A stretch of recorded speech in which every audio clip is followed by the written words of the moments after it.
жаққа сермелейді. Осындай ерте уақытта ма?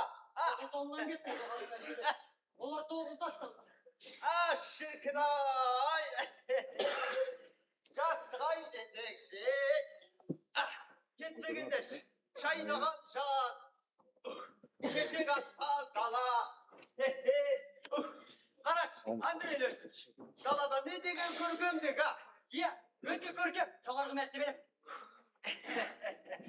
Елизавета Николаевна тұрды ма? Тұрып жүрген жоғарғы мәртебелі. Бұнда келіп кеттіңіз оған.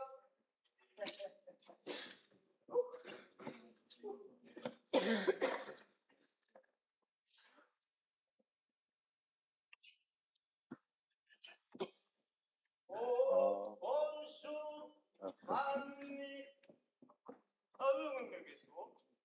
Кеше өткен балдан басың ауырған жоқ па? Балдан емес, өсектен. Қандай өсек? Тұмау? Футхосткелер үске мемлекетінде мен саған айтпадым ба? Біреудің бойшеттен қызын алып қалмайық. Оңғаның өсегін елегеміз деп. Ал енді естіп көр, өсек шоңғының неден жүргенін. Не дейді омба? Азар болса, Уалихан қаталап шығар. Онда не өрес келдік бар? Ханның қомы, орта армиясының офицері. Атақты саяхатшы. Мәселе онда емес. Енді не? Кешегі балда мен әлді қалай мадам Штирт мен баронесса Блаудың арасына түсіп алдым. Сонда мадам Штирт сайқалсыған кескінмен Уалиханов, сіздің Катяның басын айналдырғаннан кейін өз күніне өлгенін рас па дегені? Ендегі қойы. Жоғарғы мәртебелі. Көкшетау округінің сұлтан правителі полковник Шыңғыс Уалиевич Уалихан кіруге рұқсат сұрайды. Мен оны остағатқа шақырған едім. Лизочка. Сіз тыныс бөлмесіне бара тұрыңыз. Не дальше? Ол жайда әлі сөйлесеміз. Кірсін, сұлтан правитель.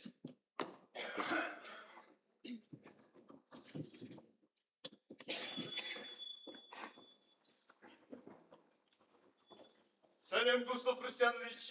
Сәлем, Шыңғыс Уалиевич. Сіздің семьяның сөрге басуына мен қуанам. Батыс Сібірді князьға болып билеп тұрғанда сіз қарым жешейінде қан едіңіз. Мінгілі сотник дәрежесіне көтерілдіңіз. Одан подполковник, енді міне полковник. Бәрі сіздің арқаңызда, Густав Христианович. Соңғы 5 жылда Петербургке кіріп бардыңыз. Бірінде жаны жанат табыл императорымыз Николай Павловтың армағына құрмет көрсетіп. Екінші жолда қазіргі патшамыз Александр Николаевичтің тақып отырған тойын құттықтау. Екі жолда да өтті жоғары қауым Россияның ең ұлы дәрежелі адамдарымен таныстыңыз. Рас болсын. Ешбір ғадас жоқ, Густав Христианович. Мен ғана ондай дәрежеге көтерген адамдарыңыз. Сіздің арқаңызда барлық туған сұлтан правительдері шекпенге шейін тапты. Олар сізге және патша заңға адал қызмет атқарды. Сіз ше?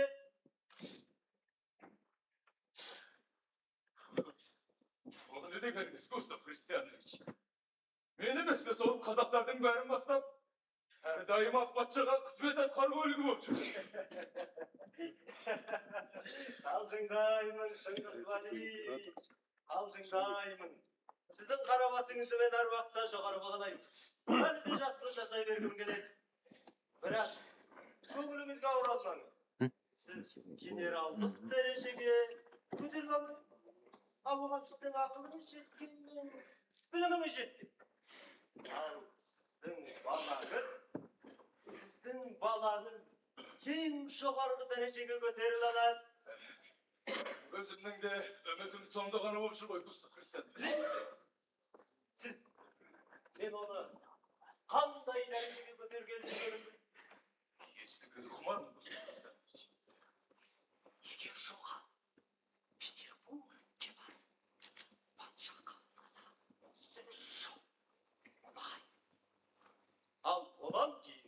генералдық дәрежеге көтерілуі оп-оңай.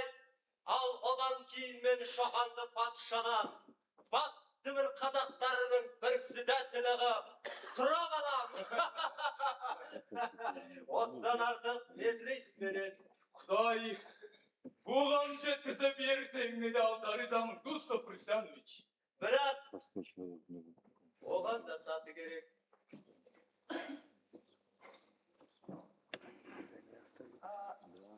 Патшаның ең жақын адамның бірі омбыға келіп жатқан князь Чернышов. Сізбен, әсіресе Шоқанмен таныстырып, ауыр шығынына төзіп, мақсатым Шоқанның болашағына жол ашу.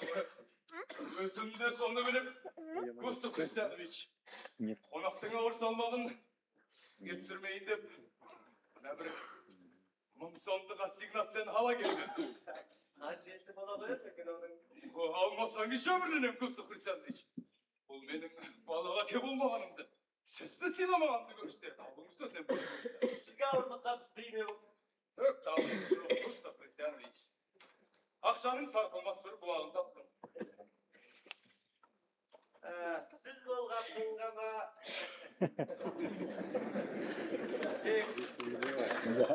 Сізден сақтандырып, Шыңғыс Уәлиевич.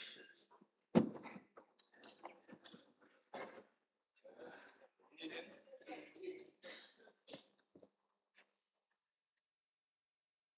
Патшада қарсы болғандықтан, омбыға айдалып келген адамдар бар.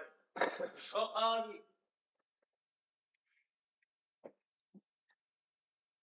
Шоқан солардың кейбіреуімен араласады деп естеймін.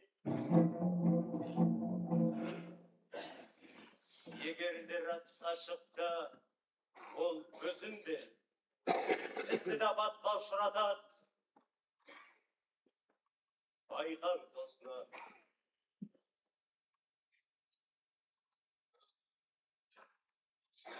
Онда мен мойным бұраймын.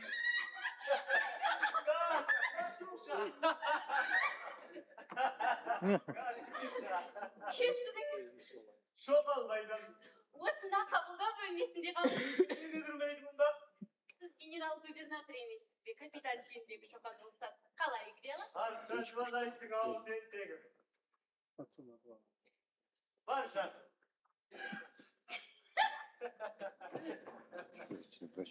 Жанымдай жақсы көрем бұл қызды. Шыңғыс Уәлиев. Қазір маған бала бермеді. Өз баламнан артық сүйем. Енді қалай? Жалғыз жеріңіз көрінеді. Сүйкімді де балыз. Ал, мен кетейін, Густав Христианович. Баламмен соңаша сөйлесіңіз. Жаңа айтқаныңызды анықтаңыз. Егер рас болса, жер жебіріне жетіп ұрсыңыз да, райынан қайтарыңыз. Ешкім жолғамыз.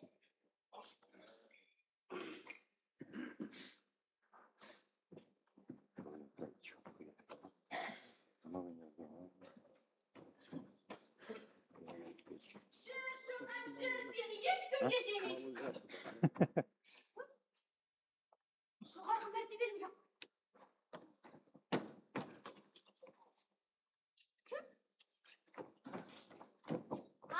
Сіздің әкеңізді шығарып салуға кеткен болар. Табиғат тамашасының қаласына келгенде тынысын тарылып жүре береді. Орман арасы қандай рахат, алдында қандай қапырық. Рас, Катя. Омбы, Петербург емес. Бұлардың көшелері де шаң, үйлерде деревняға ұқсайды, не театрлар жоқ. Бірақ әркімге туған өскен жер қымбат. Мысалы, маған Омбы дүние жүзіндегі ең сәнді қала сияқтанады. Көңіліңізге ауыра алмаңыз, Шоқан. Бұдан тәуір қаланы көрмеген соң айтасыз. Егер сәті түсіп Петербургке бара қалсаңыз, сіз мұнда қайтып келмейсіз. Келер едім, Катя, тоқтаусыз келер едім. Ал егер Петербургте үйренсеңіз ше? Сонда да келер едім. Егер қалыңдығыңыз ұлықта деп кетесіз. Сонда қарамаған болар едім. Қалай? Егер сіз қалыңдығыңызды шын сүйетін болсаңыз, оның пікірімен есептесесіз. Ол менің де пікіріммен есептесуі тиіс. Мәселен, қандай пікіріңізбен? Мәселен, әркімге туған халқы қымбат. Туған халқымды мен де сүйемін. Ол мәдениет сатысында төмен қалған ел. Ал әр халықты жоғары сатыға көтеру көз ашық ұлдар мен қыздардың міндеті. Ал менің халқымда ондай ұлдар мен қыздар жоқтың қасы. Ендеше мен халқымның арасында тұрып, оны өнер білімге бастауға міндеттімін. Ауылда тұрып па? Мүмкін ауылда. Мысалы, мен сізге үйленсем, А когда я успею? Когда я успею? ауылда тұруға риза боламын. Еш уақытта да. Неге? Ол үшін мәдениеттен безіп тағылып қалыпқа түсу керек болар еді. Көрдіңіз бе, Катя? Ал мен барлық жағдайда өзіммен бірге тұратын әйелге ғана үйленемін. Ах, солай ма? Мен үшін бұл естімеген. Мұнда болады. Генерал губернатор. Онда көріскенше қош болыңыз. Кешке бәйгені көруге барамыз ба? Егер уақыт болса.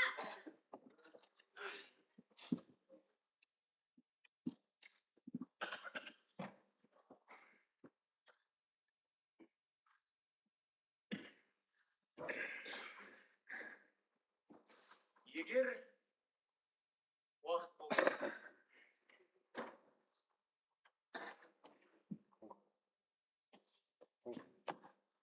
Бұйрығыңызбен келіп тұрған дүмәнімді оқсат етіңіз, жоғарғы мәртебелімін. Кешіріңіз.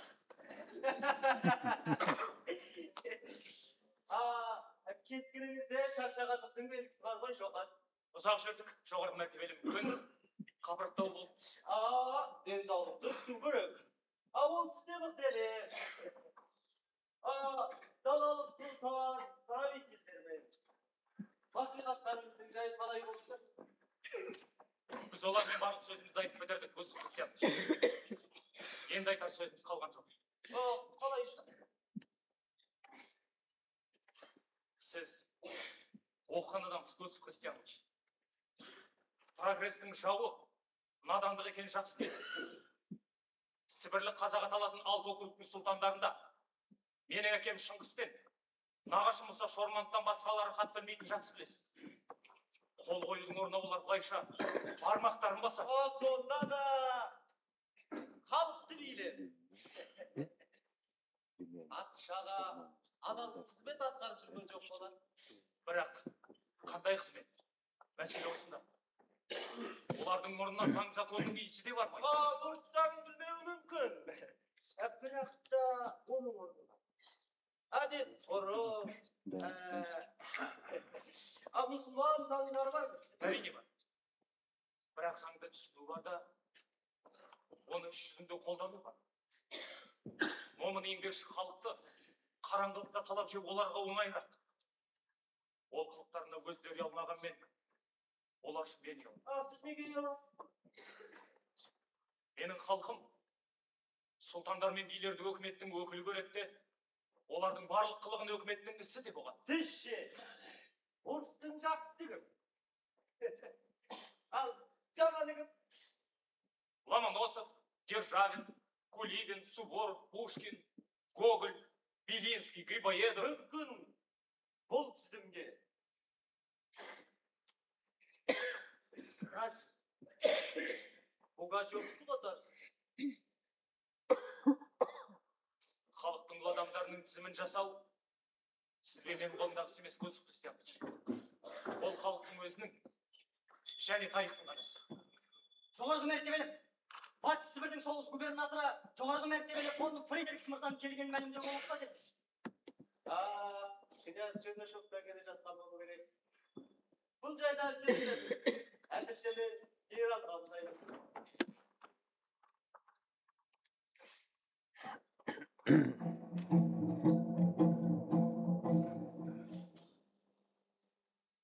Жалғыз ба? Қасында кісі бар. Облыстық басқарманың тілмашы 12 кластың чиновнигі Сұлтанғазы Абылайханов бар. Абылайханов күте тұрсын. Фредерикс кірсін.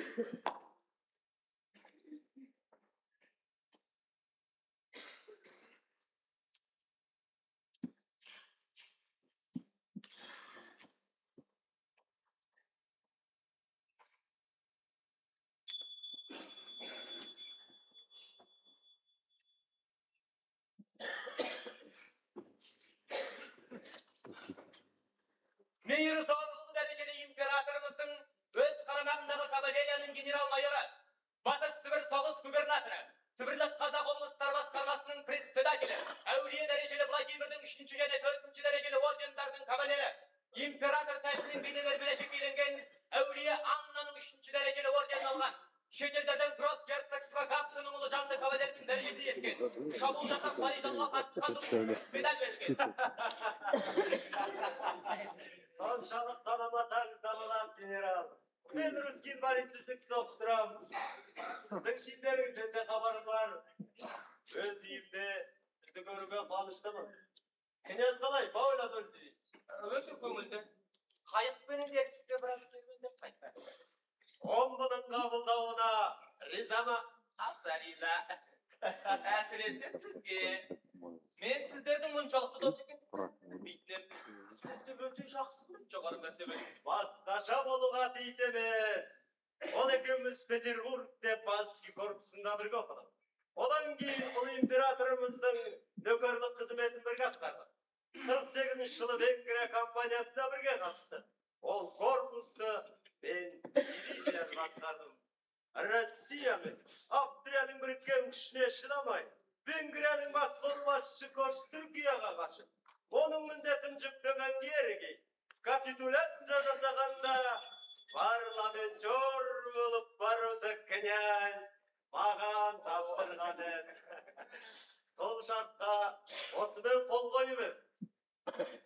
Ескерткіш есебінде әлі сақтап жүрміз. Иә. Қымбат білігіден Густав Константинович. Отыруыңыз өтінем.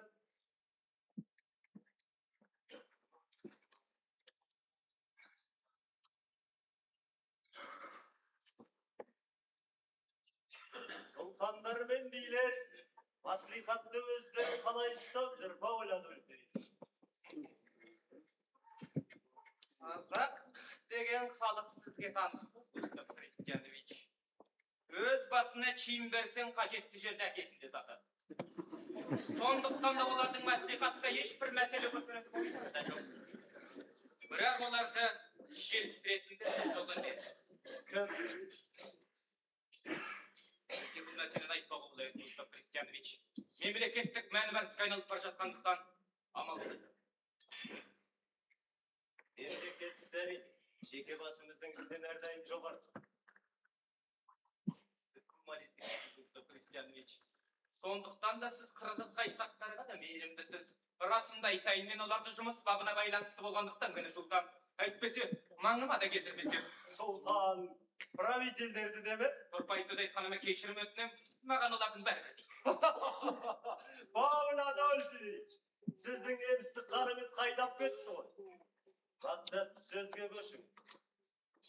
Сіздің тиіссіздануыңызға себепкер кім? Өкінішім болса айтқанда, сіздің тәрбиеңізде өскен Уәлихан. Ол қазақтар арасында шелігет сөз таратады. Мәселен қандай? Мәселен, қазақтар арасында школачам деп қалады. Неменеге керек ол школа, мал баққанда жетпей ме қырғыз қайсаққа? Ол сөзді айтумен қоймай, омбыға жиналған сұлтан правительдерге айтып қалады. Сұлтандар не деген оған? Түгелімен қарсы болған. Айтқанымды істемедіңдер деп Уәлихановтың оларға түсірген. Қазір ол қара қазақтарды жеріктіріп, сұлтандары мен билердің үстіне арыз бергізіп жүр.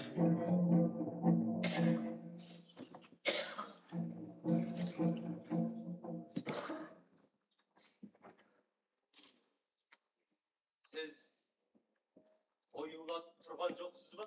Анықталған сөз тексердім.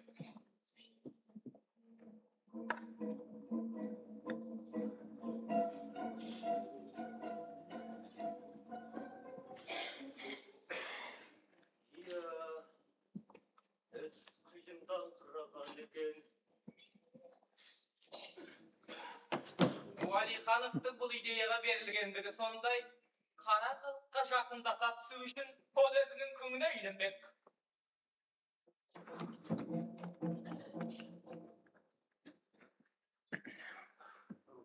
Өсек болады. Шоқан Уәлихановтың немере ағатайымсы. Ол меніменен ерекет, сіздің қабылдау бөлмеңіздің алдына толып отыр. Кірігізді ұқсап.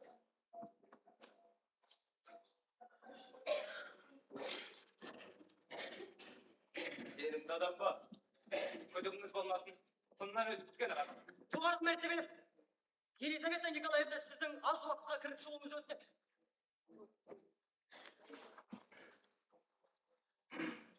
Жақсы.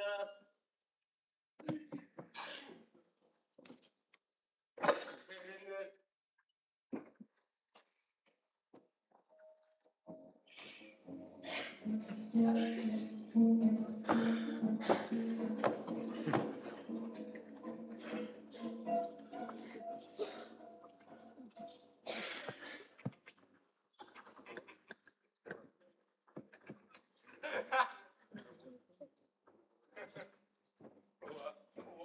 Вали ханым. Жалғызға пішігін пісіма десем, көңілсіз ғой өзіңіз. Енді қалай?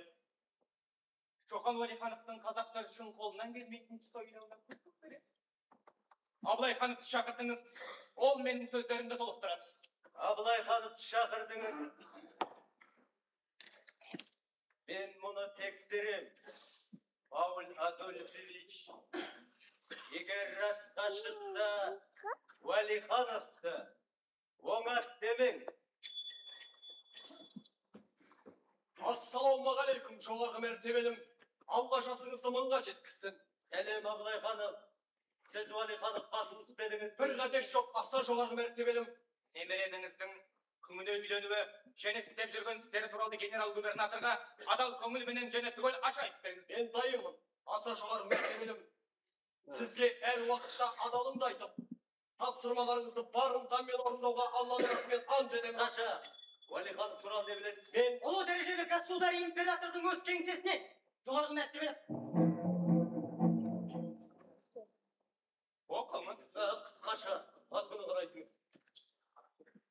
Қашқария сапарында отанға сіңірген еңбегі үшін Уәлихановқа орден берілген. Шені жоғарылаған. Толық есебімен Петербургке шақырылған.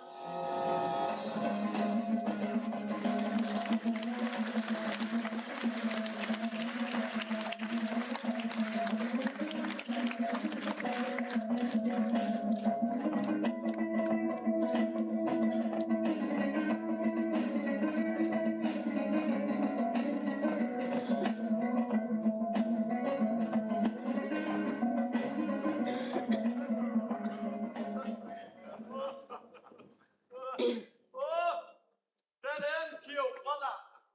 Сәлемет бол, көрген жігіт. Қалай? Құдайдан бұдан артық не тілейін демең, а? Аны үйіне күйеу болып тайғаңдап төріне шықтың.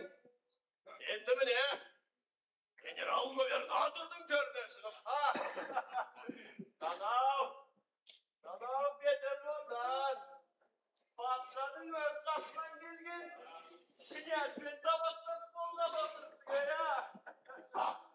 Осыған шүкіршілік етпейді. Шүкіршілік еткенде не істейді? Сұраған ақшайдан қолымға ақ көрген жоқпын.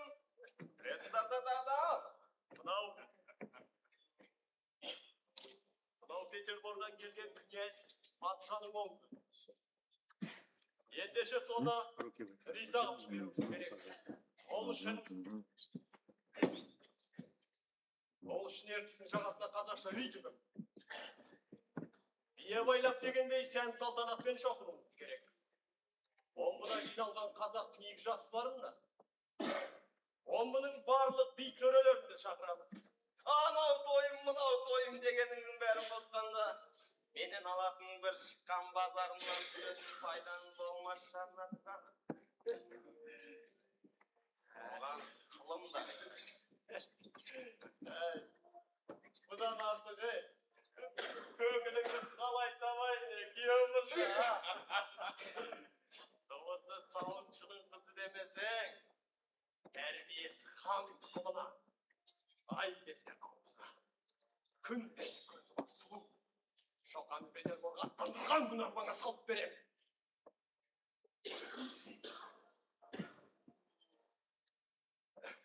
Сөздің ашығында да, қошқардың басы бір қазанға сыймайды. Шоқан екеуміздің басымыз бір қазанға сыймайды. Ашығын айтқанда өкімет тұрғанда не ол? Мен бедел болуым керек. Хан тұқымы өз араңда несең бар ма қажет емес. Өзіме байланыстың ғана көне жетуім керек. Ендеше, әкел осыған қолым.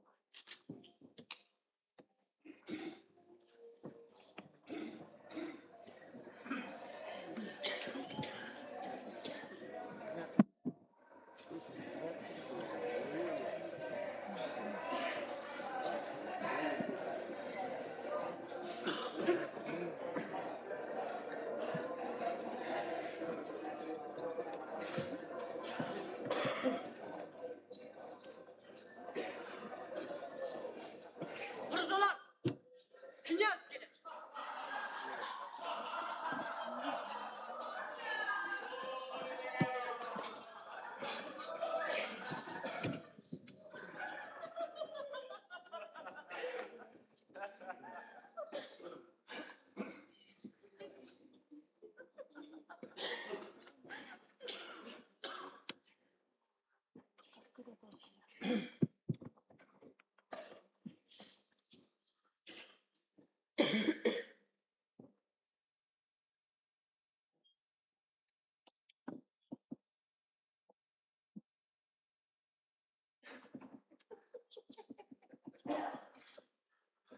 Бүкіл қазақтың атынан сәлем ата жоғарғы мәртебелім. Рахмет, Уәлиханов мырза. Қасым киімі сізге өте жарасады. Мен сізді әрдайым осындай киімде көруді тілер едім. Қандай киімде жүрсем де, патшаның тәжі мен тағына адал қызмет.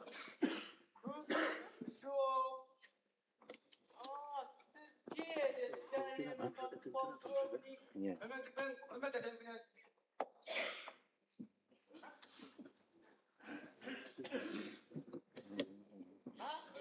Шығысты көріп тұрмын. Олар осылай иіледі.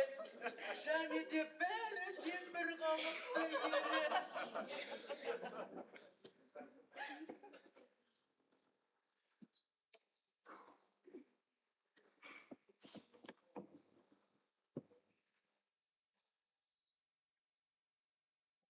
Бұл бәйбіше кім болады? Густав Христианович. Шоқанның шешесі. Мадам Зейнеп Шормановна Уәлиханова жоғары мәртебелім. Өте сүйкімді. Сәлем бәйбіше.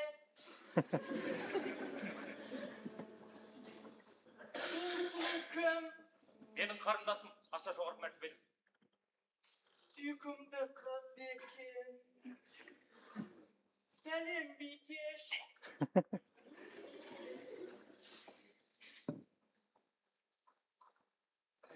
Бұл сұлушы. Қарындасымның күтушісі аса жоғарғы мәртебелім. Көрікті қыз екен. Патшаның указын осында жариялаймыз да. Густав Христианович. Ерікті де жоғары мәртебелім. Қарындасыңыз орысша біле ме? Білмейді, аса жоғарғы мәртебелім. Күтуші қыз аздап біледі. Араб пен парс тілдерін өте жақсы біледі. Қарындасыңыз ба күтушісі ме? Күтушісі аса жоғарғы мәртебелім. Түсінбедім. Қалай ол? Ол да мен тілмаштан оқыған. Қарындасымның қасында жүріп үйренген. Указды далалық облыстар басқармасының председателі генерал-майор фон Фридрикс оқиды ғой деймін жоғары мәртебелім. Әрине.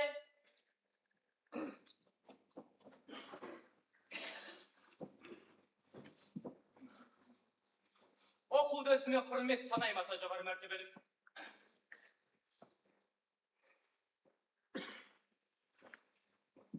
Бүкіл Россияның императоры және өзін-өзі билеуші патша, Финляндияның ұлы князы, Литваның королі, Польшаның патшасы тағылар. Біз екінші Александр армияда қызмет атқарушы офицер Сұлтан Шоқан Уәлихановқа Орта Азия жақ шекараны байқап келуге тапсырған мемлекеттік қызметті. Аса қатерлі қиындыққа шыдап, ынталы жігер, адал жүрекпен орындап қайтқаны үшін зор мархабатпен ұйғарам. Әулие қатарлы князь Владимирдің 4-ші дәрежелі орденімен наградтауға.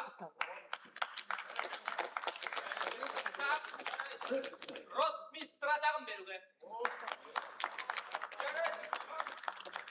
Саяхат сапары туралы толық баяндамасымен Петербургке шақырылады.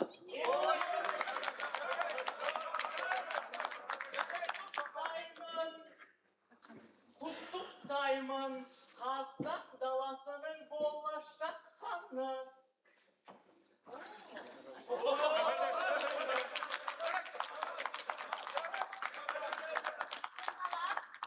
Мырзалар, залға шақырам.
Ayşe.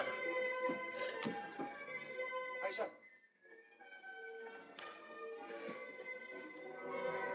Ayşe. Түсінікті, түсінікті.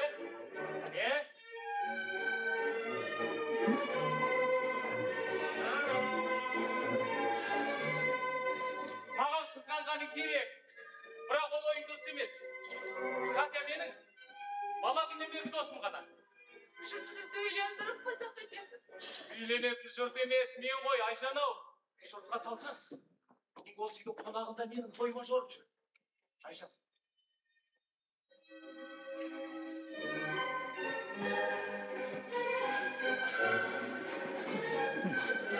Әлі де солай шорып жүрсе не деймін? Бош жорама, Айжан, бош! Әлі есінде, Айжан. Қарағайлы орманға бөленген Сырымбет тауының етегі, Шалқар көлдің жағасы, маужыраған әуелі жаз, айлы түн екеуміз осылай.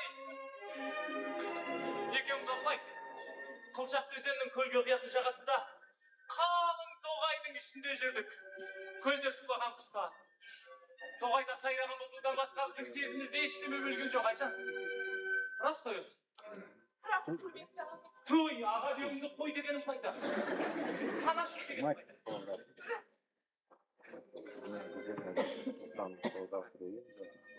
Маған өте ұятсыз. Қанаш деген атты бала шағымда еркелетіп апам қойған еді. Қанаш. Өлшеусіз жылылық сезем бұл сізден, Айжан. Солай деп аташы мені, Айжан. Қанаш.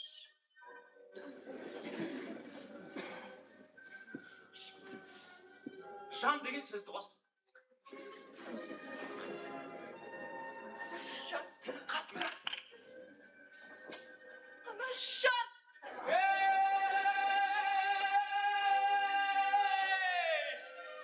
Ол менің Қашқария сапарына шығар күнімнің алдындағы төбе. Алыс жолға аттануымды айтып, көп күнге созылған махаббат арқылы түйеді өткенде, маған тек бір ғана сүюді қидың. Ал өзгесі ұзақ сапардан оралуға қалдырдың. Міне, ол сапардан аман сау оралдым, оған да талай күндер өтіп барады. Бірақ сөзі түйілген жоқ, Айжан. Енді міне, екінші ұзақ сапарға жиналып жатырмын, Айжан! Петербургке! Рахмет, Айжан. Рахмет. Сөз бізде неге түйілмейді? Біздің күтетініміз не? Біз бір-бірімізді хан мен қараның балалары болып емес. Адам болып шын жүректе сүйген жоқпыз. Жоқ әлде өсек кересің бе? Ол біздің шын сүйіскен жүрегімізге кір жұқтыра ала ма? Айым, жеткілікті болды осы бірақтың айтылуы. Енді тыңдағым да келмейді оны. Бұл сапарға артың алаңдаған көңілмен емес, тынған көңілмен аттанғым келеді. Айым,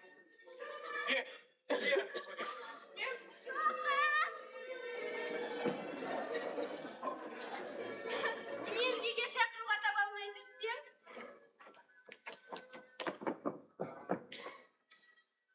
Өндіргенсіз ғой шоған. Құттықтаймын. Немен құттықтай сүйікті концерт? Жұрт алдындағы өтектің раққа айналуымен. Сүйіскен жарыңызбен. Достық көңілден қабылдаймын, құрметті Катерина Карловна.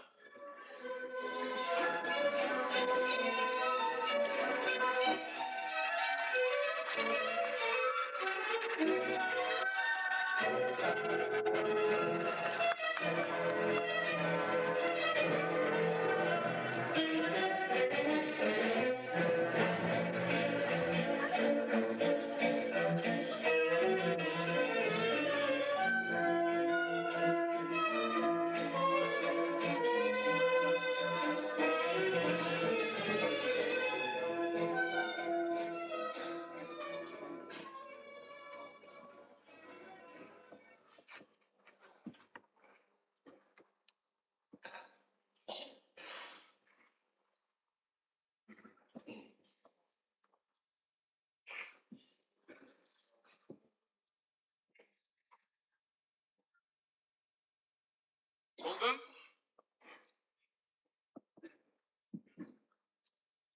Kim bu? Kim değil? Ay, kire ver kim bulsun.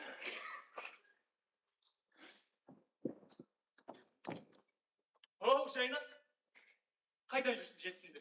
Қайда күттің? Дала шапшаң. Мен әлі таң қараңғысы деп отырсам, шаңқай түстіп қалған быз. Ұйықтаудан соң? Ай, жазатын қағаздарын болып түннің қалай өткен білмейді қалды. Бұл не қағазы? Күн жазасын, түн жазасын бәрібір тасылмайды. Қағаз кісіні сөріп тастайды деуші еді, рас екен. Өзіңде жүдеп болдың осы қағаздың соңында түсемді. Керегіне соңында. Оны қоя тұрда достым, не келгенді айтты? Аяқпам жіберіп еді. Ұйықтап жатыр ма, ойланма біліп келдім. Күткен ешкім жоқ па? Арт айтам деушілер келген екен. Қуып жіберді. Неге? Таң атпай Апай қылқиып келеді де тұрады. Сонда солай Құдай жарылқамаған солай шоқан жарылқай кемеге бұл айда жыбын келіп жүреді. Қуып жіберді. Айда барыңдар. Адамға емес Құдайға жылаңдар. Жақсы істеген екенсің. Тағы да келеді ол қуаным. Келтірмей берді. Келгеніз қуанда отырамын. Сен оны істемейсің, мен оны істетпеймін. Шоқан ау сонда. Оны қояды. Что с девками тут занимаетесь? Айжан қайда? Шүлгі шұрай апайдың түсмеді. Шоқан. Содан басқа ұстап байқадың ба? Ау, егер мен оны сүйсем ше? Қыздығым сүймей. Бірақ сүйудің де шегі бар емес пе? Ой, қайдағы шегі? Бас кезіңде бір сәр. Бірақ біреудің баспайлы қалыңдығы болған қызды қайтты.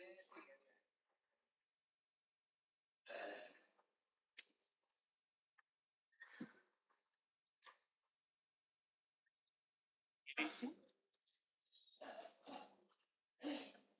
Кім? Құда түс туған. Құстарым саған айтқан жоқ па?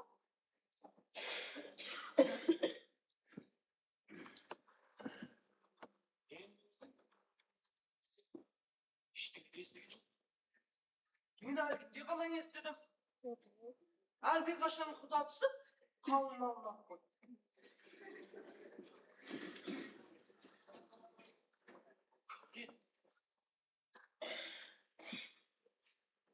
Мен сені сұрап болға айтқанымның барында. Жоқ болған айт, қас болған айт. Неге қатмаған достым-ау?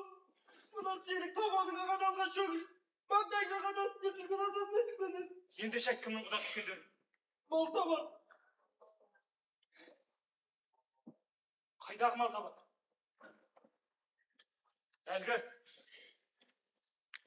Қызылжардың осында келіп жүрген саудагер ма? Сол. Әке-шеше біле ме бұны? Айжан біле ме? Тегі біледі ғой деймін. Әлгінде көрсем кесін кейіп кетіп қосара қапты. Жылған ғой деймін екі көз қызар. Бош жауызды! Бош зұлымды!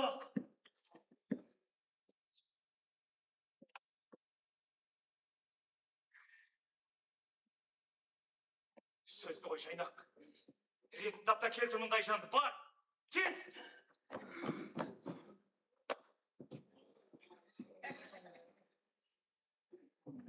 Надо сватал.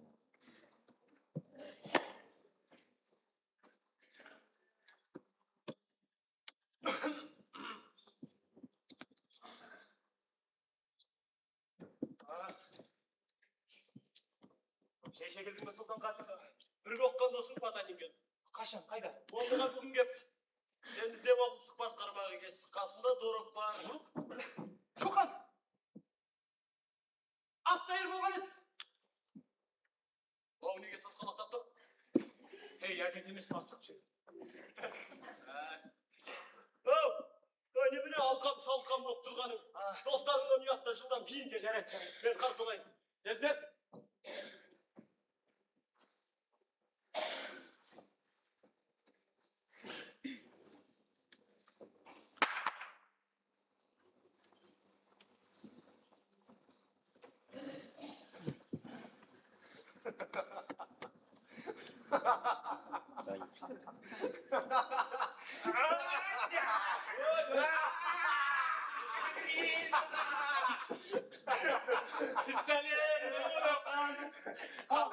Söyle Şokan.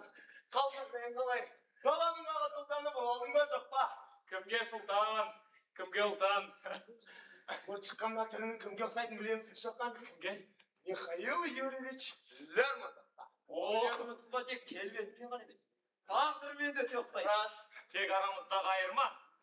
Ол ызасымен кегін жалындаған өлеңдер арқылы төгіп тастайды. Ал менде ондай ақындық жоқ. Сондықтан да ма, ыза кегім ішіме ұлжиды ағай береді. Ай, сыдыр. Шоқанда жазушылық қабілет жоқ емес. Меніңше ол жібінде ұлт тақырыбын көтеруде тұңғыш жазушы болған. Мүмкін. Мәселен қандай тақырыпта Дуров мырза? Қазақ халқының тақырыбы болмайды ма? Абылайхан мырза. Егер мен жаза алсам, кітабымның атын Омбыдан Қашқарияға саяхат деп атар едім. Мазмұны жағынан бұл кітап Петербордан Мәскеуге саяхаттатып кітабына. Bir vaqt жетеді достар. Sen Qashqaryo жайын айтшы маған. Qashqaryo.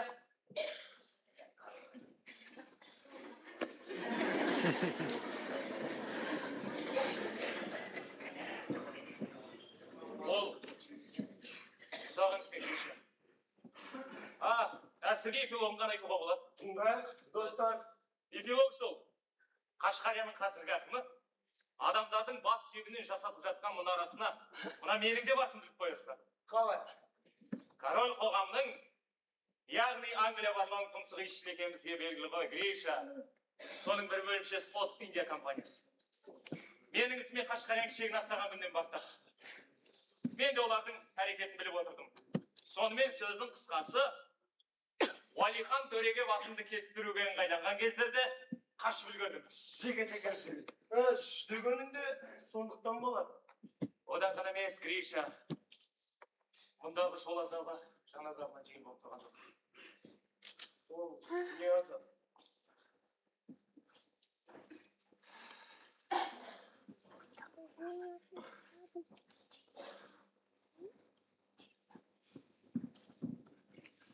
Қазақтың сұлтандары мен билері қазір омбыда жатқан естіген боларсың.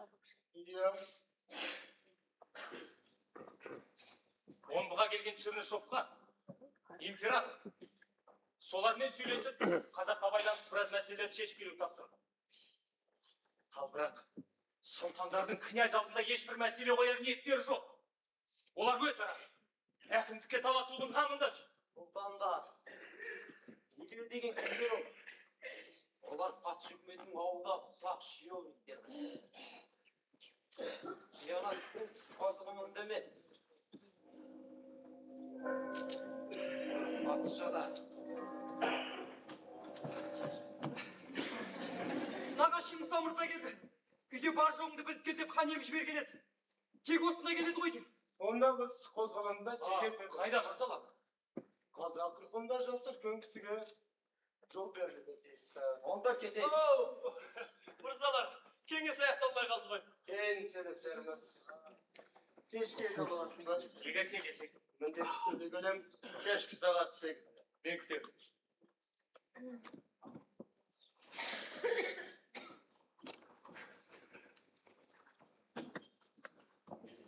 Әшейін. Әлгі кісілер күн бойы сол отырған ғой не? Әй, досыңнан кездессең жолыңнан қаласың демей ме қазақ? Көлденең сөзді қойып, айжанның жайына Қазір кетіп әкелем. Сен анау ішке бара тұр. жақсы, бірақ тез.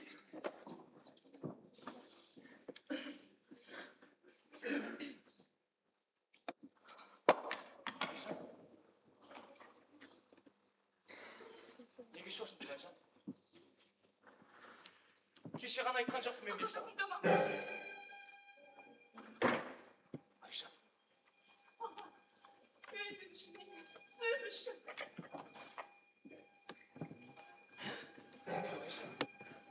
Адамның көзін демес бақтарда. Қандай тағдыр?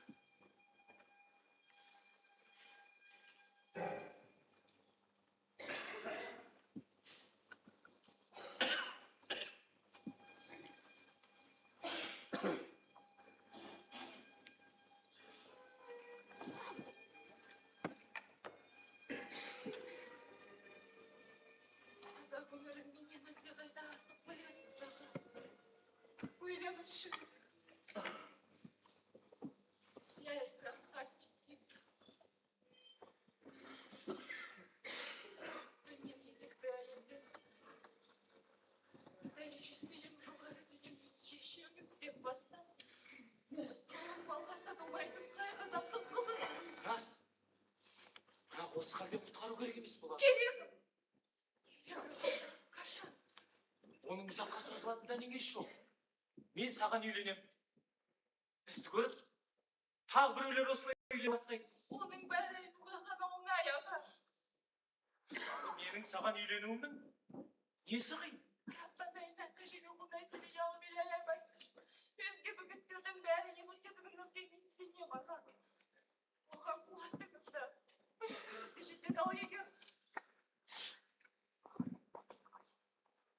Атаңыз бөгет болса не істеңіз?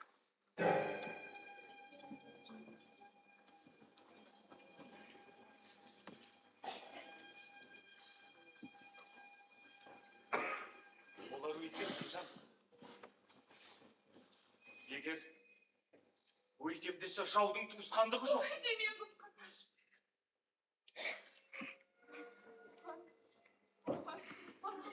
Неге?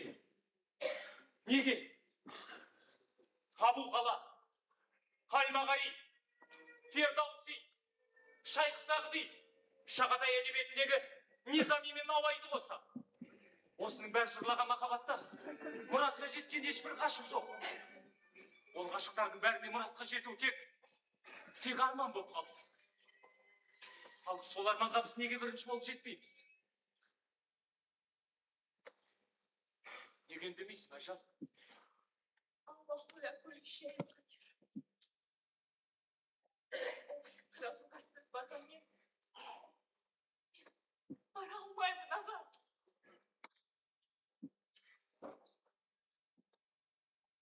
Sonra Takdırdır жазған осы болды ama. ne kadar?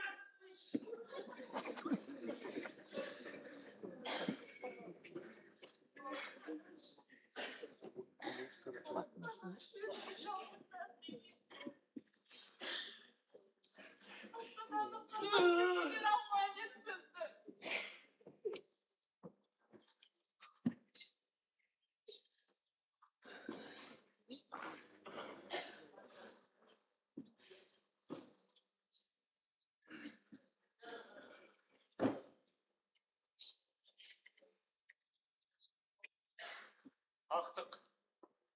Сөзіңде бұлайша. Ой, sana. Ару еттің ұлысына өтілейді. Ол өтінішті орындай алмайды. Егер оның шамасы қара болуға мені ризам. Сол сүйікті жан. Бұндай қошылыққа көнгенше осыны істеуге анамның ақ үстімен ант етем.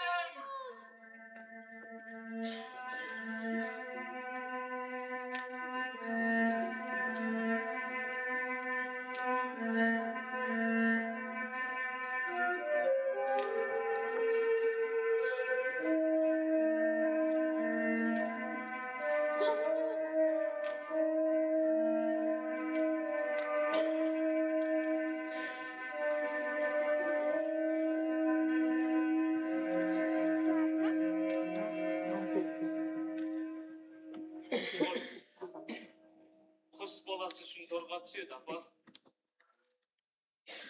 Балық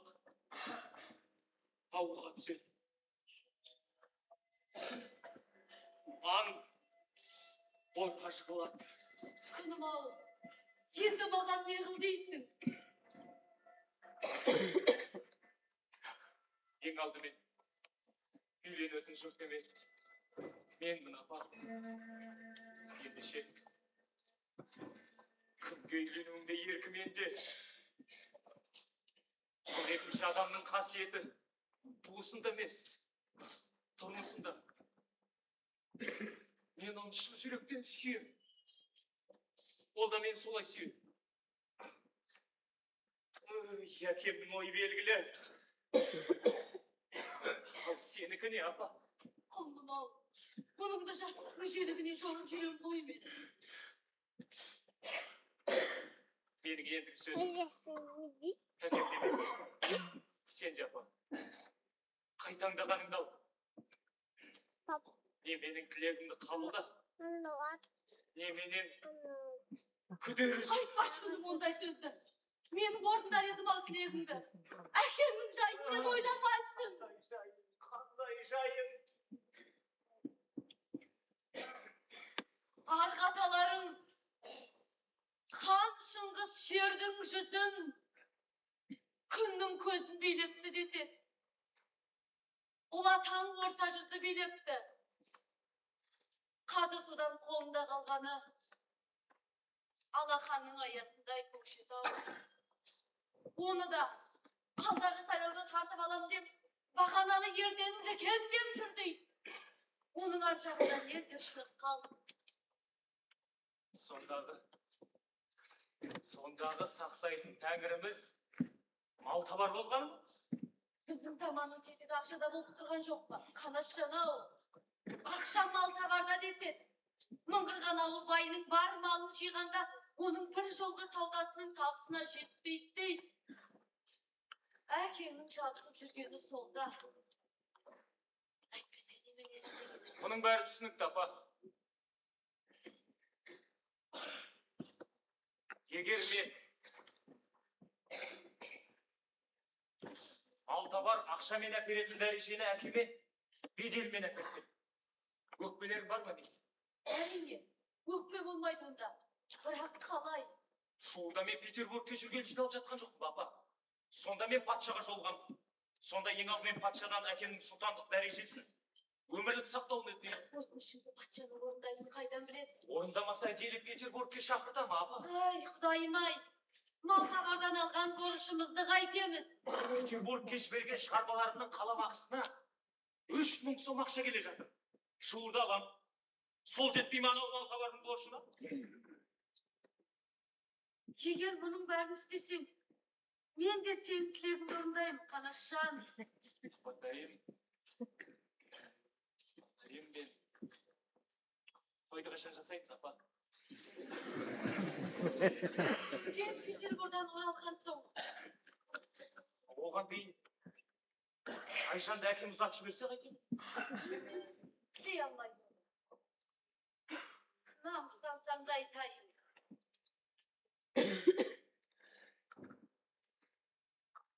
Хан мына елден шығатын қанша күш қалып еді.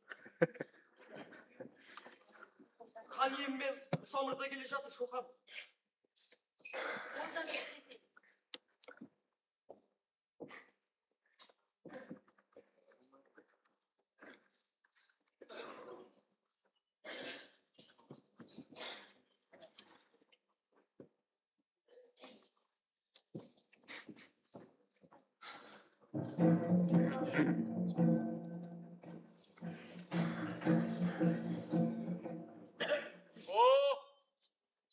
Ассалаумағалейкум, нағашы.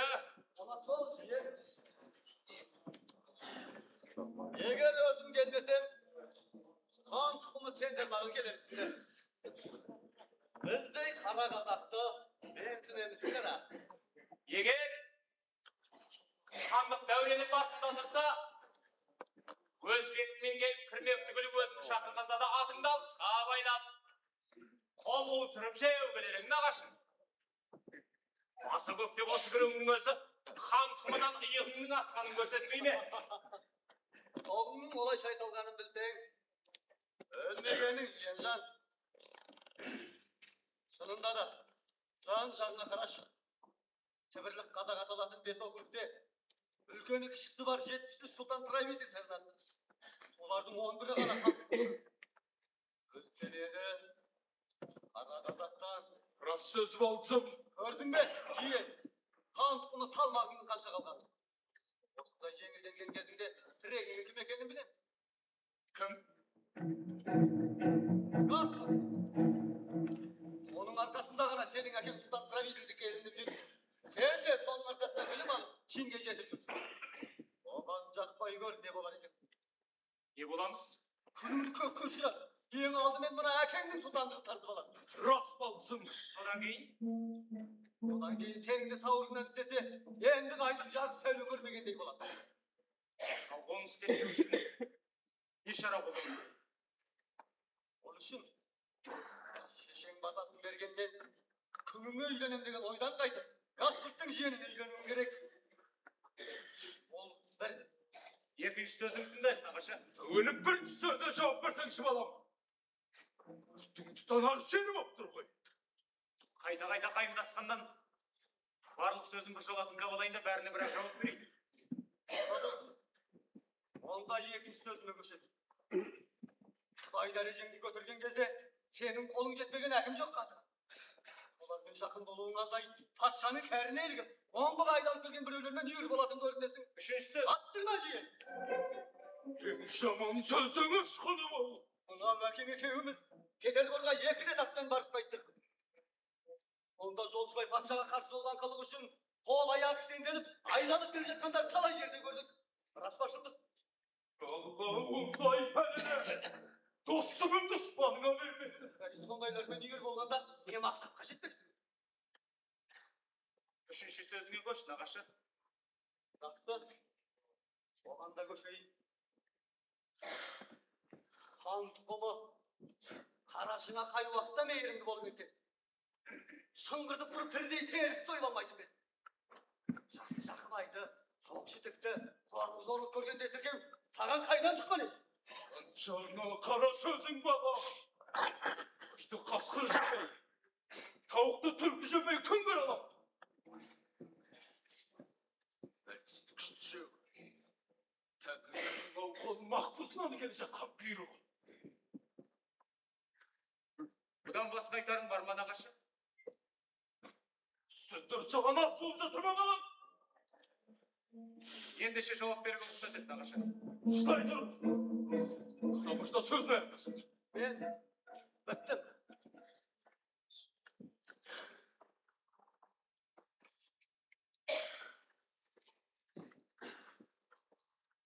Ендеше мен тыңдаңыздар. Алғашқы екі сөзіңе жауабым қысқа, нағашы.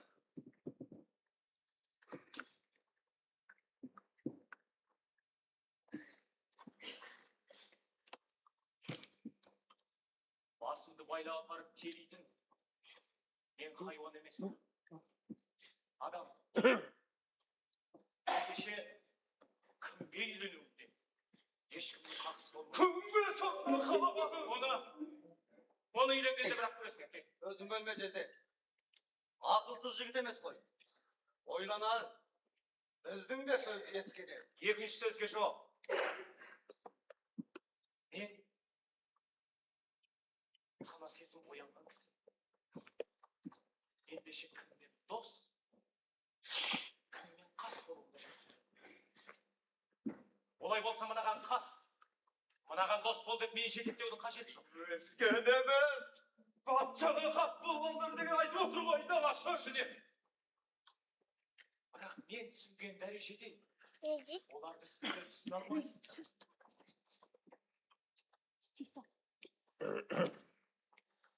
Менің сіздермен ең көп кеңесетін сөзім нағашым қозғаған үшінші мәселе. Ол өйткені бәрімізге ортақ. Оның да жауабын тыңдап көрейік.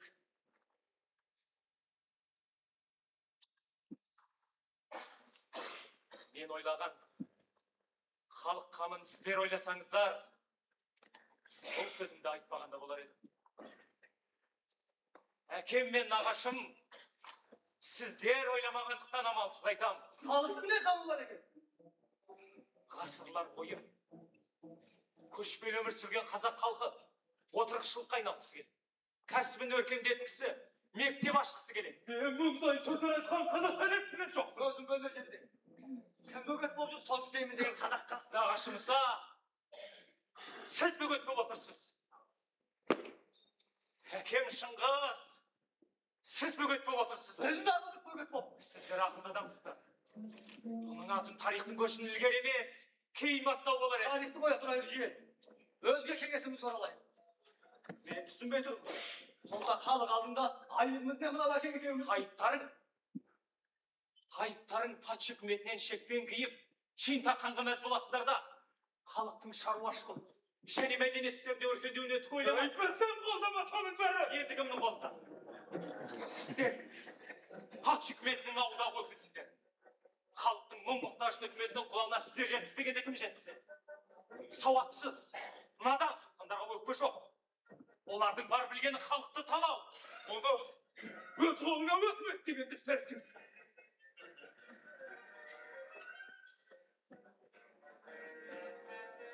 Жақсылық істеу түгілі, жақсылық туралы айтқан сөз тыңдағым келмейді, әке. Кетті жиен!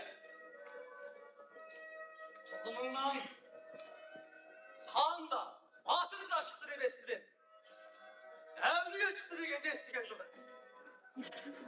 Сен бұл заманның әулиесі болуды ойлаған екен. Қай!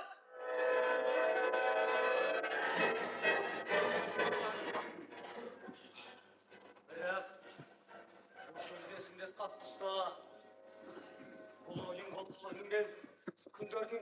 қалаға, не далаға сыймай жападан жалғыз қаңғырып қалсаң, өкпеңді бітір ашпа, өзің ат.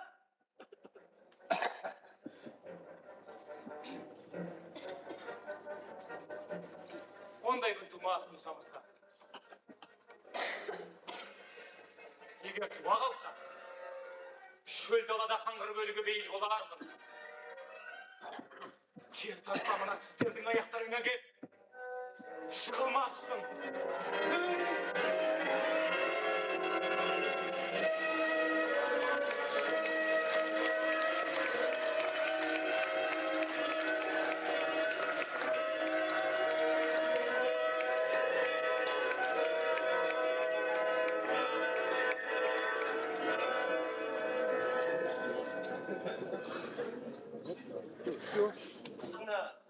Уәлихановтың қатыспайтыны рас па?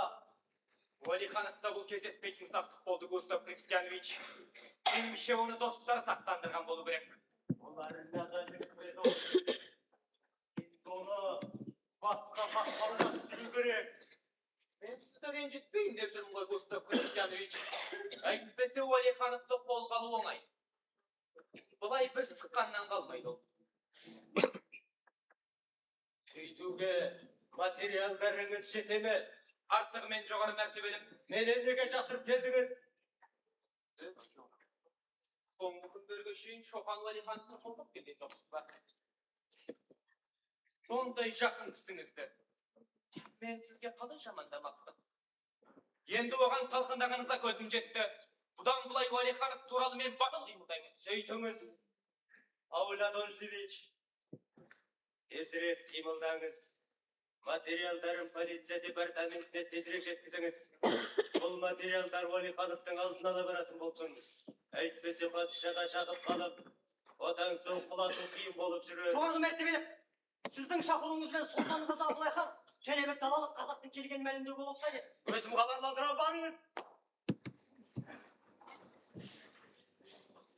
Алдағы сайлауда Уәлихановтың сұлтан правительдігіне таласатын қазағыңыз Абылай ханым арқылы жолығуды сұраған соң бүгін шақырып ем. Қалай? Сенімді қазақ па? Өтте сенімді қазақ. Бет алған жағынан қайтпайтын батыл. Бұрын ол сізден қаймығатын еді. Енді Уәлихановқа талқандағаныңызды естіп, өте қуанышты. Қазақ сұлтандары сайлаушыларын сатып алады. Оған ақша жете ме Сандыбаевтың? Артығы мен жоғары мәртебелі. Шоқан Уәлихановтың күңін алмақ болған саудагер, ол күнді Шоқанның өз алатын естіген соң ерден жағына шығыпты.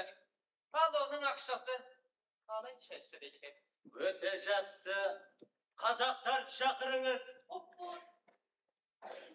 Алдағы сайлауға Ерден Сандыбаевты мықтап даярлау керек, Ауль Адольфович. Әрине, Густав Христианович. Ерден Сандыбаевтың сіздің шақыруыңызбен келгенін мәлімдеуге рұқсат етіңіз. Асқан жоғары мәртебелі.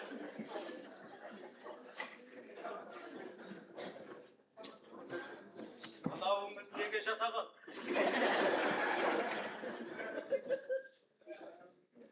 Қазақтар қадірлейтін адамына осылай құрмет көрсетіп, асқан жоғары. Құрдаңыз! Батыр ұлы сізге түрегел түсіндейді.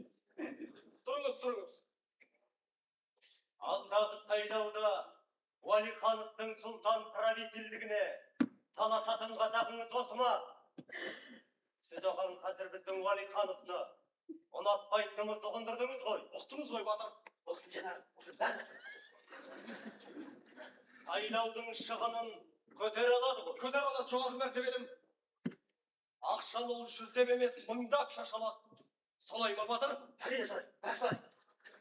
Ендеше сұлтан правитель сайланар. Түсініп тұрсыз ғой, батыр? Ол тек Шоқан Уәлихановқа ғана қорқады. Неге қорқады? Оның Петербургқа баруынан. Ерденді патшаға шағыстырып қоюы мүмкін. Басқа үйлену. Егер Шоқан Петербургтен үйіне қайыр сұрап келмесе, бұл қазақ менің сәлемімді алмасын. Сіз оған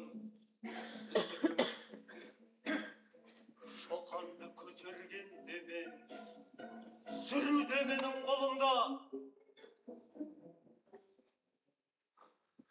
Дұрыс қой, Батыр. Түсіндім, бәрін түсіндім. Уәлиханнан кеудесіне шықсам, арманым жоқ менің. Уәлихановтың Петербург жақтағы жолын жабу міндеті менде болсын. Елдегі жақтағы жолын жабу міндетін бізден мына қазаққа жүктелген болады.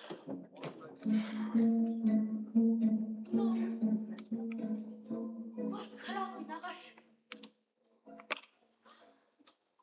Шоқанға қорғасу ғой.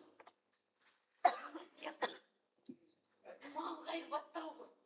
Ятнағаш. Катюш, сен қайдан келіп қалдың? Сіздің еш уақытта да мұндай масқараласады деп ойлаған жоқпын. Кім бұлтырған? Тырнағында тұрған жыртқыш. Бұлыны тәбірді өлтірген қабыл. Сіз де осылардың қатарына қосылдыңыз ба либералмын деп жүретін генерал. Бірақ сіз қымбатты бекер. Қосарланбаңыз. Бүкіл омбының айтынша сіз параны қапшы. Катюш, жабағын сөз айтқаның не қылғаның? Мен сенің де намысын жоқтап жүрмін. Рахмет. Өз намысыңызды жоқтаңыз. Қажет болған жерде өз намысымды жоқтай аламын мен, о тәңірім. Мен де мектепті аштым менің алдымнан. Не деп тұрсың жиенім? Не береміз? Сондай. Таза жанды адамды өлтірмек болып жүрсіздер. Бірақ өлтіре алмайсыздар.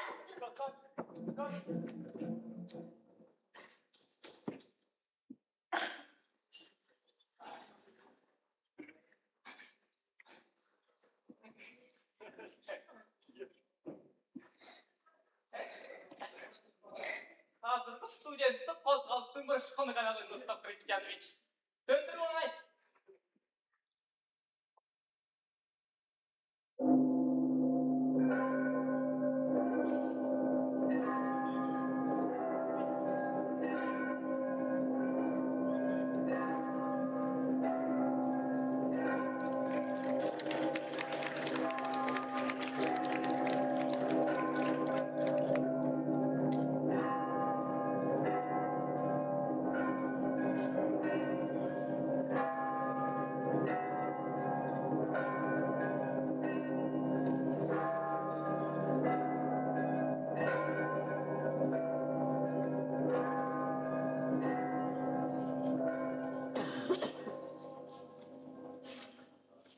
Бас штабтың қызметіндегі штаб ротмистр Шоқан Шыңғысұлы Уәлиханов. Сізге келген мәлімдейді, ұлы мәртебелім. Маған жазған ресми хатыңызды оқыдым. Ротмистр Уәлиханов. Көтерген мәселелеріңіз түсінікті. Негізгі мәселелерімді хатта айтқаным рас, ұлы мәртебелім. Ауызшада айтатын сөздерім бар. Ұзақ сөйлесуге уақытым жоқ, ротмистр. Тіл қайырғанға кешірім өтінем, ұлы мәртебелім. Ауызша сөзімді тыңдауыңызды өтінем.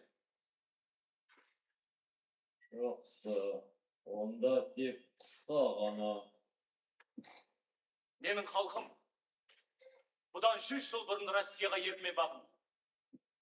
Ондағы ойы орыс мәдениетіне суарылу арқылы патриархалды көшпелі тұрмыстан шығып, мәдениетті елдердің дәрежесіне көтерілуі.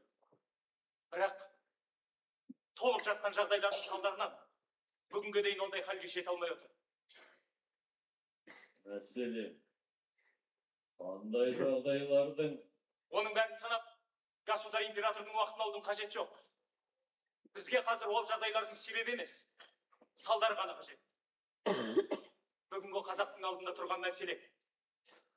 Шекспирдің тілімен айтқанда, не өлу, не тірі қалу. Менің халқымның правасыздығы, бақытсыздығы былай тұрсын, ұлы мәртебелім. Ол қазір өзінің халықтық атынан айырылып барады. Бүкіл ресми документтерде бізді қырғыз десіп жүр. Түсінбей қалдым. Деп атайды сіздің халқыңызды? Біздің атымыз қазақ.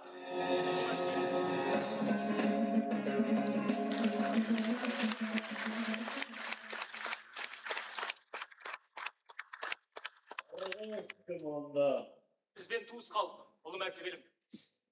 Жергілікті әкімдердің нашар басқаруынан қырғыз да, қазақ та өте ауыр халде. Ол пікіріңіз запискадан гөрі ашығырақ екен. Олай болуы түсінікті, ұлы мәртебелім. Хат, жансыз қағаз, ал мен тірі кісімін. Егер рұқсат етсеңіз, бұл сөзімді толығырақ айтарым. Бәрі де түсінікті. Әзірге бара тұрым. Кейін қажет болсаңыз шақыртып алам. Қош бол. Сау болыңыз.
Айжан!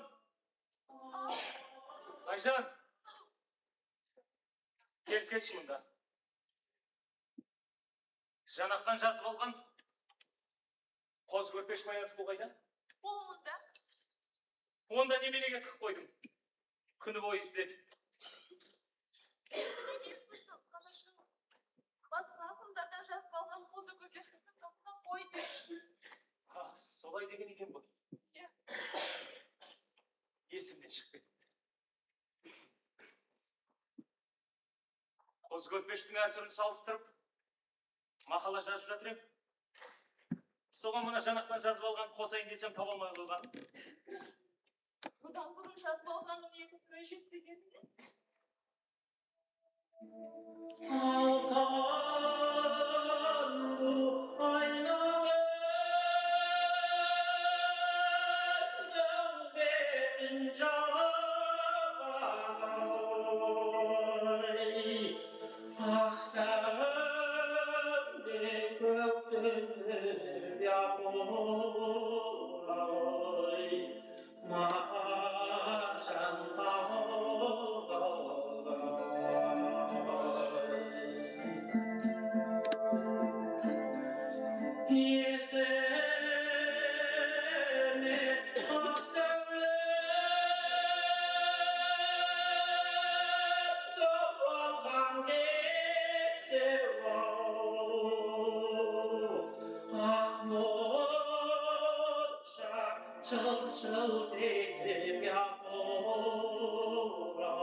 Жанақтан жазып алғанның өзгелерден бірталай айырмасы бар.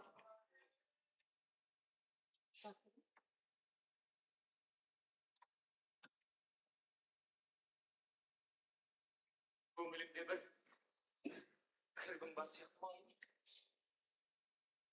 Айлап деген қоғырғама дастанамды. Оның несі бар?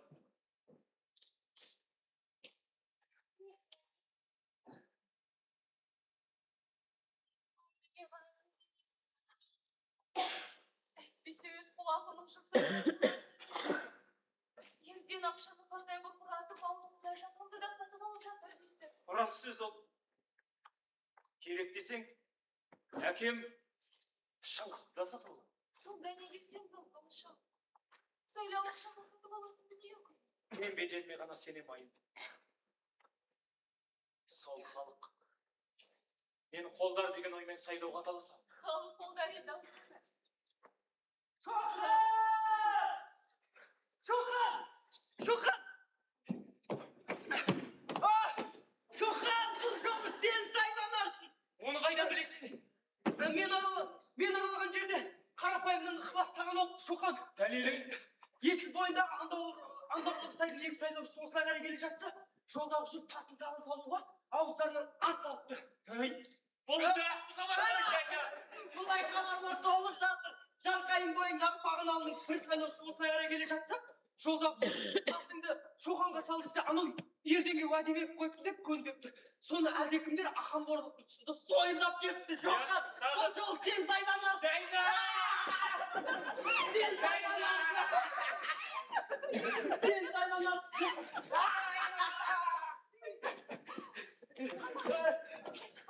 Келе жатыр.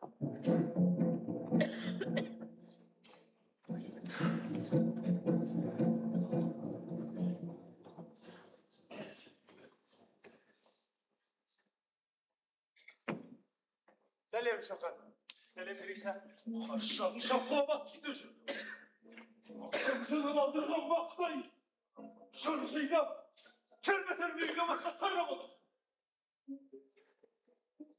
Егер осыдан байтын болса, ең алдымен бір қапшығы табылатын ақындар байырет. Қу домбырасынан басқа қолдарында несі бар? Олай демеңіз, Шыңғыс Валиевич. Қазақта жатпа әдебиет жоқ. Ауыз әдебиеті баяғының. Әдебиет халық өмірдің айнасы. Ендеше, оны жинау қымбат еңбек. Ойдашылары Григорий Николаевич. Бірақ күнгірт ойлау керек емес пе? Хан тұқымы. Ал мен емес. Бақпен күнгірт келе жатырмыз. Петербурға жүрерге дейін Шоқанның бағаспан қашты. Одан да жоғарылап. Генерал боп келіп орнына патша мен министрлерге жақпай төмендеп қайтты. Төмендеген жоқ, Шыңғыс Валиевич. Петербургте ол орыстың оқымыстыларымен танысып, тапсырмалар алды. Ғылымдығы танылып география қоғамына мүше боп Ғылымдың жағына өсуіне мен қарсы емеспін. Сол жолмен неге жүре бермейді? Әкімшілікке неге ұмтылады? Оның себептері бар. Әкем сөйлесіп өте мұша бермеді. Я, Гриша, қайда жүрсің? Петербургте. Қоғамның тапсыруынан Алтайға кетіп барам. Одан Тибет жағына кетем. Мұнда әдейі бір oldu. Сені көріп жүрсізде кеттім. Және Семенов саған мақалаларын басылған мына журналдарын беріп жеді. Рахмет, Гриша. Шоқан, оқымысты десең жақсы көреді. Профессор Пытов, профессор Бекетов. Өзің жерлесіңізмен келіп, саған жалынды сәлем айтып өтінді. Сен жіберген материалдар олар өте Майков, Достоевский, Полонский. Саған төмендікпен сәлем. Жарайды. Мақала жайын қоя тұрайық. Сайлау қорлайық. Шоқан тілімді алмат Григорий Николаевич. Сөйтіп қазір жаман қалды отыр. Не халі? Сұлтанға шарсалатын 39 сайлаушыны ертең бірге қамап ұстап отыр. Оны мен де қоймай. Приюттарға жіберген жетім балаларды Шоқан шоқындырады деген өсек таратады. Оған кінәлі өзі. Қой деген тілді алмай. Петербордан келе сала. Омбы мен Қызылжардың приюттарында көп жетім баласын өтті. Жетімдерді приютқа жіберу қалай екен? Базарға шығарып сату қалай? Кім сатылды? Патша үкіметі. 1808 жыл бір рет. 1835 жылы екі рет. Қазақ балаларын базарға шығарып сатуға заңмен рұқсат берді. Онда айтаңды мен естіген жоқ. Қай жылы? Қай базарда? Қанша бала сатылған есебін айтып берейін. Қажеті жоқ, Шоқан.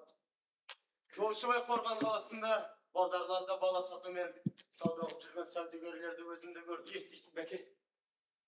Сонда құлдыққа сатылатын балаларды приюттарға жіберсек, менің дұшпандарым шоқындырады деген өсек таратады. Ал надан жұрт оған сенеді.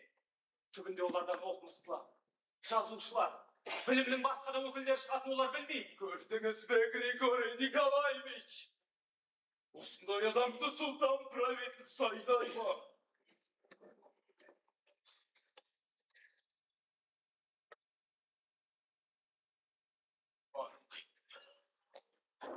Осы деп айттым. өздерің ақпасыңдар.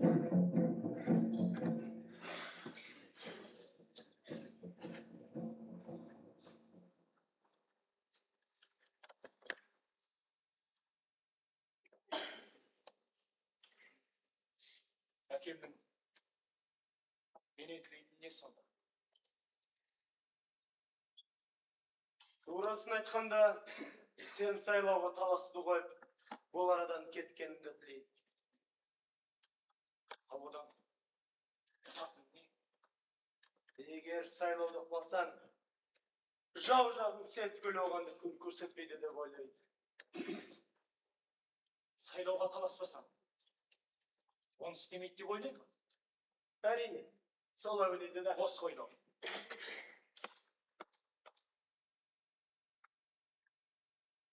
Әкем бір нәрсені ұқпайды. Қазақтың даласы Россияның отары. Ал Россияға көп патшаның керегі жоқ. Оған жалғыз патша керек. Сондықтан да Романовтар, Польшаның патшасы, Финляндияның королі тағы тағылар. Өзгеге олар бұл үстемділігінің пұшпағында қимай. Ол рас қой, шоқар. Көңіліңе алсаң да айтайын, сен де бір нәрсені алтының сенің сүйетіні рас. Және сайлау жасын дауыспен өтетіндіктен сен көп шарды алуың мүмкін. Бірақ сені сонда бекітетін кім? Кім болушы? Патша! Александр Николаевич Роман. Оның бекітуіне сенемісің? Қалжыңыз алдына Гришка. Қалжыңсыз айтқанда, патша деген кім екенін білмедім. Ендеше неге осындаймен еді? Халықтың үшін көрейді. Сыйлайтын адам қаншалықты қолдай алатынын білейді. Солай болсын дейді. Сонда өзіңді бекітесін біле тұрады. Халықты неге өрешілікке саласың? Пошта! Пошта! Пошта жаңа келді, пошта!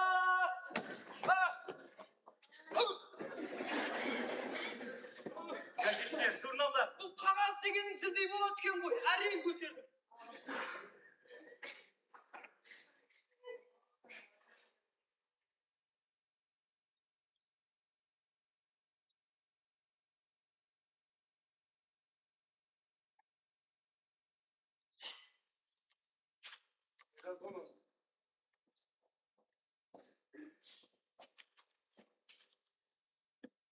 Чернышевский, абақты қалыңға.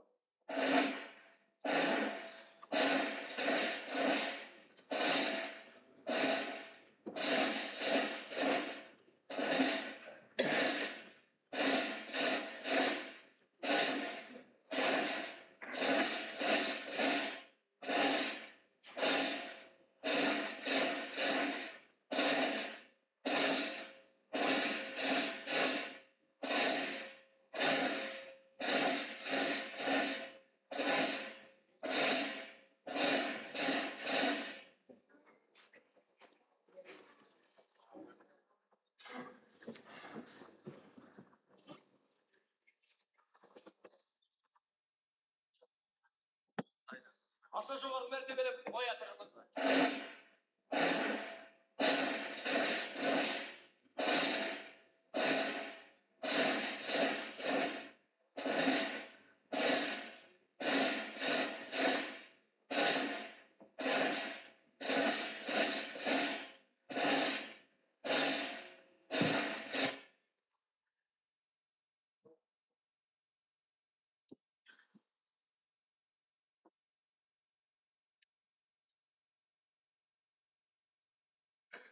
Көкшетау округінің сайлауы 1822 жылы Сібір қазақтарын уақытша басқару туралы белгіленген ережеге сәйкес сайлауға 2 адам түсті. Ерден Сандыбаев,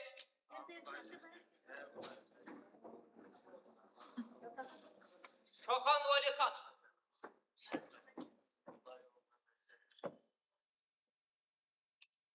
Бастаңыз. Бастаңыздар.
шығарыңыз.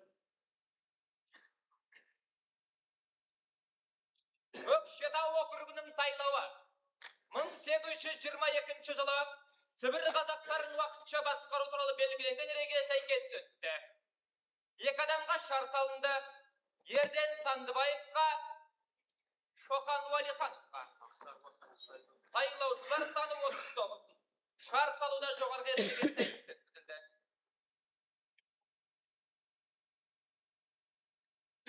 Орнынан ашу қорқады. Аштырыңыз. Орнынан ашыңыз.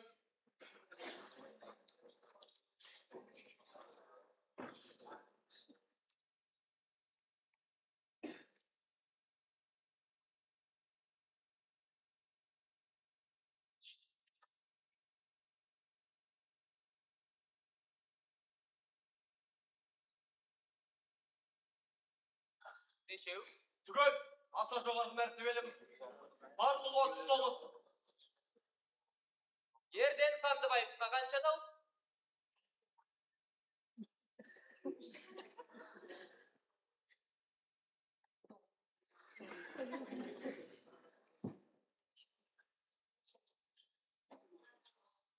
Он төрт, аса жоғарғы мәртебелім. Не деген сұмдық қой. Жансыздық мынау. Не деген қой. Шоқан Уәлихан қанша дауыс?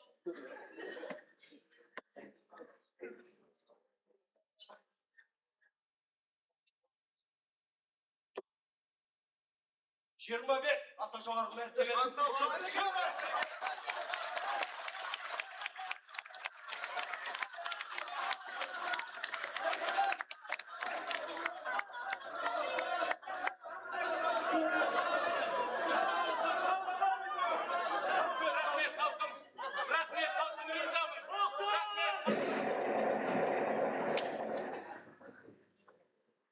Сіз әлі сайланған жоқсыз, Уәлиханов мырза. Неге? Россия императорының бұл арадағы тірегі берекелі естеріңізде болсын. Патшаның маған берген праволарына сүйеніп, бұл сайлауды таратамын.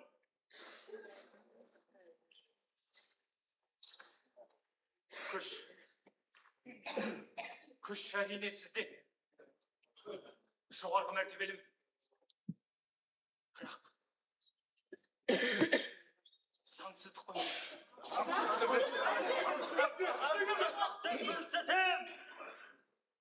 Дәлеллік қасиеттер.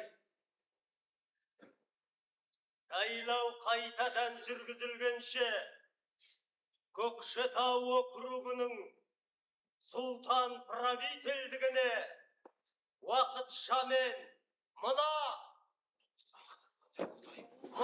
қазақты тағайындаймын. Сайлауды жабыңыз да материалдарын алып жүріңіз.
жинап әкеп.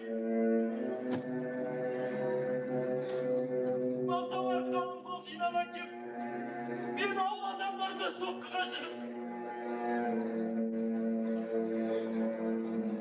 Мен ауыл адамдарына соққыға шығып. Ayşan'ı taktıma gitti sokak.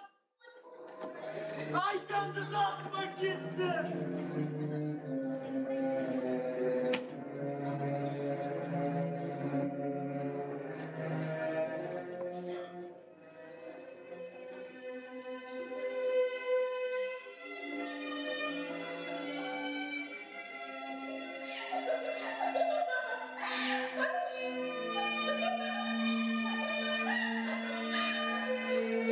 Anacığım.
Thank you.